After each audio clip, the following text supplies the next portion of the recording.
Voyaging is not trivial for me. It's highly intense. I wander in fear all the time until I get to the line. Once I step over the line, I don't get weaker, I get stronger once you go. We did not drop out of the sky and appear in these islands. We came here. We came here because we knew how. When we think about who we are as Hawaiians, we cannot think of ourselves apart from this notion of this voyaging technology. This is a really good crew. You got a good captain. The job of the navigator is to see as far into the future as you can, so you can make decisions that are going to protect your crew and make sure you're on the right path. If it's a cloudy night, you're looking for every star you can find out there, and you're going to know which one it is, which direction it's pointing you in.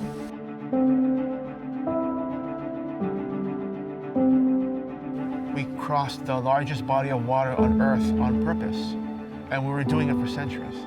Maritime culture on the earth really began about 7,000 years ago. Over thousands of years was the development eventually of the deep sea voyaging canoe. And some genius figured out how to use nature to navigate by. Then they expanded into the biggest country on the planet, Polynesia. 10 million square miles, larger than Russia, 3 times the size of the continental United States. This is an ocean, people. Hikianalia will consult the celestial starscape. It'll measure where it's going through the currents, and through those means find its directions. What we're doing is forming a community and coming together around an idea. Putting up with a lot of pretty intense conditions to put ourselves out in the ocean for weeks at a time. So Lehua will take off for the next couple of days. Lehua, as the lead navigator, is going to have to make 5,000 observations of nature.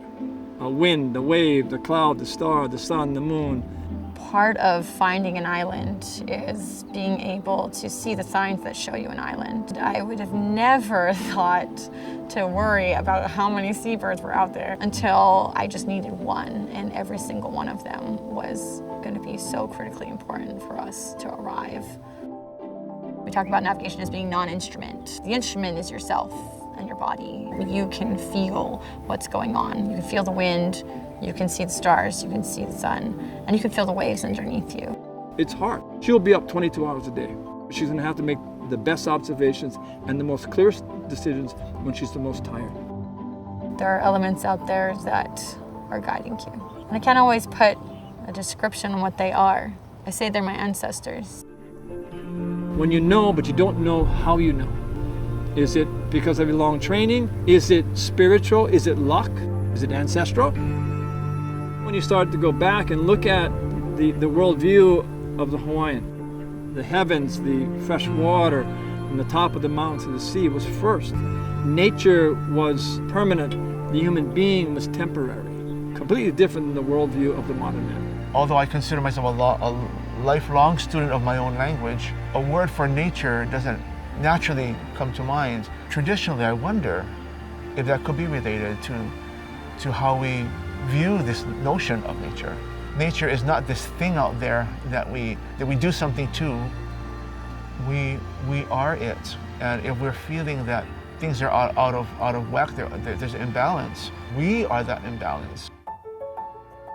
I can't speak for everyone in my generation or everyone my age, but I do know that there's a feeling that maybe someone let down their guard along the way. We lost focus on maybe what was important about taking care of the place around us. I think this generation very much wants to do something about it. It's not so much about what's physical, it's why you're going. What do you represent?